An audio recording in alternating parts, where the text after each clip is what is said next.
श्री स्वामी समर्थ. जय जय स्वामी समर्थ. नमस्कार मंडळी, स्वागत आहे तुमचं माझ्या यूट्यूब चॅनेलवरती.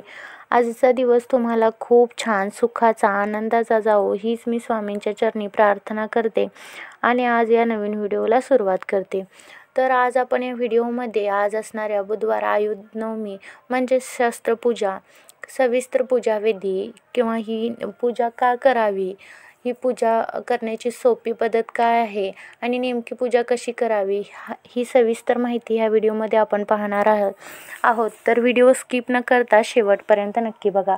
चला तर मग सुरुवात करूया छानशा व्हिडिओला. आयुध नवमी नक्की का करावी, यामागे धार्मिक आणि आध्यात्मिक, सामाजिक आणि व्यावहारिक असे सर्वच पैलू आहेत. आयुध नवमीचे महत्त्व आणि का करावी ते आपण सर्वप्रथम पाहूयात. पहिला आहे धार्मिक कारण. नवरात्रीच्या 9व्या दिवशी देवी सिद्धदात्रीची पूजा केली जाते. पुराण कथेनुसार देवीने महिषासुराचा वध करण्यासाठी विविध देवतांनी दिलेली शस्त्र वापरली. त्या शस्त्रांचा सन्मान करण्यासाठी हा दिवस साजरा होतो. त्यामुळे हा दिवस अस्त्रपूजा किंवा शस्त्रपूजा म्हणून ओळखला जातो. दुसरा आहे आध्यात्मिक कारण. आपल्याला जे साधन, उपकरण उपजीविकेसाठी मदत करतात त्यांचा सन्मान करणं हे कृतज्ञतेचं प्रतीक आहे. पूजेतून साधनांमध्ये सकारात्मक ऊर्जा येते. काम करताना आत्मविश्वास व श्रद्धा वाढते. तिसरा आहे सामाजिक कारण. प्रत्येक कामावर शेतकरी, कारागीर, व्यावसायिक यांची साधनं त्यांच्यासाठी देवीच्या आशीर्वादासारखी असतात. आयुध नवमीद्वारे समाजात काम करणाऱ्या साधनांचा सन्मान ही परंपरा टिकून राहते. शस्त्रपूजेबरोबर वाहन पूजा करण्याची प्रथा आहे, ज्यामुळे सुरक्षितता व सावधपणा यांना प्रोत्साहन मिळते. चौथा आहे व्यावहारिक कारण.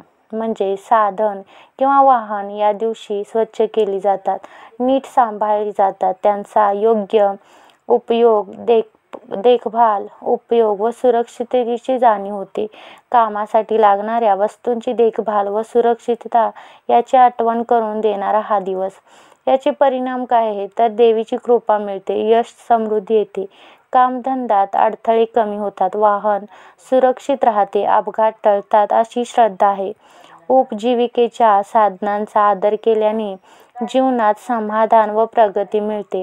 थोडक्यात सांगायचं तर आयुध नवमी करावी कारण ती आपल्याला उपजीविकेसाठी मदत करणाऱ्या साधनांचा सन्मान, देवीची कृपा व सुरक्षिततेचा त्याच्यातून संदेश दिला जातो.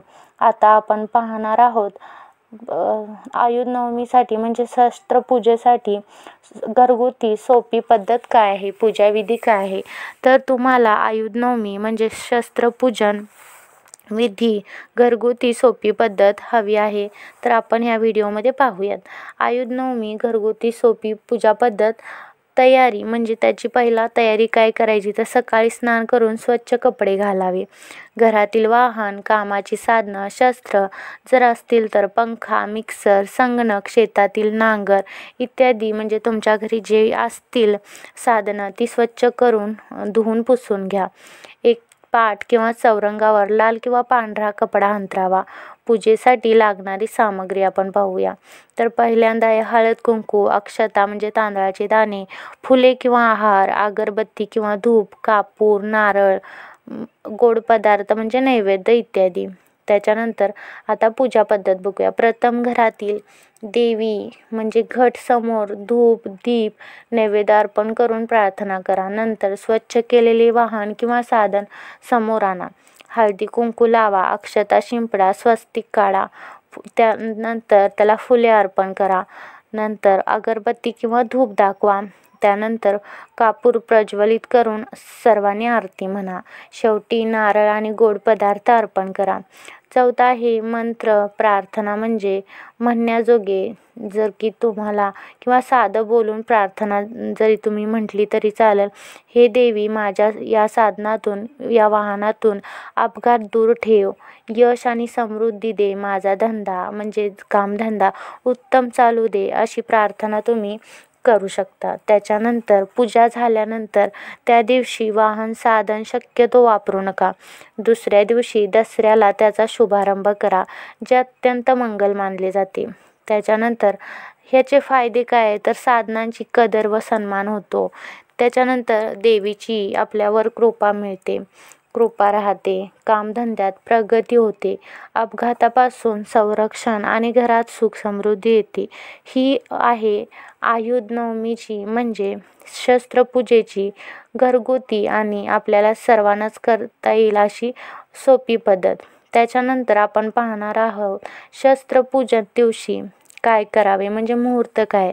तर उद्या असणाऱ्या 1 ऑक्टोबर 2025 आयुध नवमी म्हणजे शस्त्रपूजन ही नवरात्रीतील नवमी तिथी असून देवी दुर्गेची पूजा करण्याबरोबरच शस्त्र, साधने आणि वाहन आणि कामाची उपकरणे यांची पूजा करण्याची प्राचीन परंपरा आहे.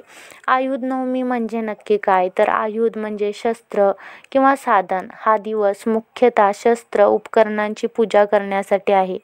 परंपरेनुसार देवी दुर्गेने महिषासुराचा वध करण्यासाठी ज्यांची मदत घेतली ती सर्व अस्त्रे शस्त्रे या दिवशी पूजली जातात. दक्षिण भारतात या दिवसाला आयुध पूजा म्हणतात, तर महाराष्ट्र व उत्तर भारतात अस्त्रपूजा किंवा शस्त्रपूजा म्हणून ओळखतात. शस्त्रपूजन नवमीला काय करावे तर सकाळपासून संध्याकाळपर्यंत कोणत्याही शुभ वेळी ही पूजा करता येते. नवमी तिथी 1 ऑक्टोबर संध्याकाळी 7:01 असेल. सकाळची तयारी काय आहे तर लवकर उठून स्नान करून मी सांगितलं तसं म्हणजे मगाशी सांगितलं तसं लवकर उठून स्नान करून स्वच्छ व सुफल वस्त्र परिधान करा. पूजेसाठी पाट चौरंग घ्या, त्यावर लाल कपडा हातरा. घरातील शस्त्रे, साधनं, वाहन, कामाची उपकरणे स्वच्छ धुवून पुसून घ्यावीत. शेतकऱ्यांनी नांगर, विळा, कुऱ्हाड किंवा पूजा यांची पूजा करा. कारागीर, मजूर आपली कामाची साधने म्हणजे हत्यारे, उपकरणं पूजतात. सामान्य लोक घरातील वाहनं म्हणजे 2 चाकी, 4 चाकी ज्याच्याकडे असतील तसं स्वच्छ करून पूजा करतात. पूजाविधी देवीची प्रतिमा किंवा घट समोर ठेवून प्रथम देवीची पूजा करतात. नंतर शस्त्र, साधनं, वाहनं यांची म्हणजे पूजा करतात. जसं की पहिला फुले, अक्षता, हळद कुंकू अर्पण करतात. नंतर रोली कुंकवाने स्वस्तिक काढतात, धूप दीप दाखवायचा. त्याच्यानंतर नारळ अर्पण करायचा आणि मग कापूर दाखवून हे करून आरती म्हणायची. त्याच्यानंतर मंत्र आहे जो मी मगाशी सांगितला तसं तुम्ही प्रार्थना करू शकता. मंत्र म्हणायचं असेल तर मंत्र म्हणा किंवा मगाशी सांगितलं तसं प्रार्थनासुद्धा तुम्ही देवीला करू शकता. या दिवशी कोणतेही शस्त्र, साधने वापरली जात नाहीत. फक्त पूजा करून दुसऱ्या दिवशी म्हणजे दशमीला त्यांचा प्रथम वापर करणं म्हणजे शुभ मानलं जातं. काही ठिकाणी विजयादशमी दिवशीच पुन्हा वाहन किंवा शस्त्र बाहेर काढतात. आयुध नवमीचे नक्की महत्त्व काय आहे तर धार्मिक, आध्यात्मिक आणि व्यावसायिक, व्यक्तिगत असं त्याचं महत्त्व आणि परिणाम आहे. देवीच्या कृपेने शौर्य, सामर्थ्य, विजय प्राप्त होतो. आपल्या साधनांचा सन्मान व पूजेतून सकारात्मक ऊर्जा मिळते. कामधंदा, शेती, उद्योग यात प्रगती व यश मिळते. वाहन सुरक्षित राहते, अपघात टाळतात अशी श्रद्धा आहे. म्हणून उद्या असणाऱ्या शस्त्रपूजे दिवशी आपली साधनं किंवा शस्त्र नक्की त्यांची पूजा करा. आणि ह्या आयुध नवमीला आणि ह्या शस्त्रपूजनला तुम्ही पण ही पूजा नक्की करून बघा. तर हा व्हिडिओ कसा वाटला हे मला कमेंट करून नक्की सांगा. तर ही अत्यंत महत्त्वाची माहिती मला तुमच्यापर्यंत पोहोचवायची होती. व्हिडिओ आवडला असल्यास लाईक, शेअर करा. माझ्या चॅनेलवरती आज तुम्ही प्रथम आला असाल तर चॅनेलला सबस्क्राईब करा आणि हा व्हिडिओ आपल्या मित्रपरिवारांसोबत जास्तीत जास्त शेअर करा. म्हणजे ही जशी अत्यंत महत्त्वाची माहिती तुम्हाला मिळाली तशीच ही अत्यंत महत्त्वाची माहिती त्यांच्यापर्यंतही पोहोचेल. चला तर मग भेटूया अशाच एका छानशा व्हिडिओमध्ये. तोपर्यंत सर्वांना श्री स्वामी समर्थ.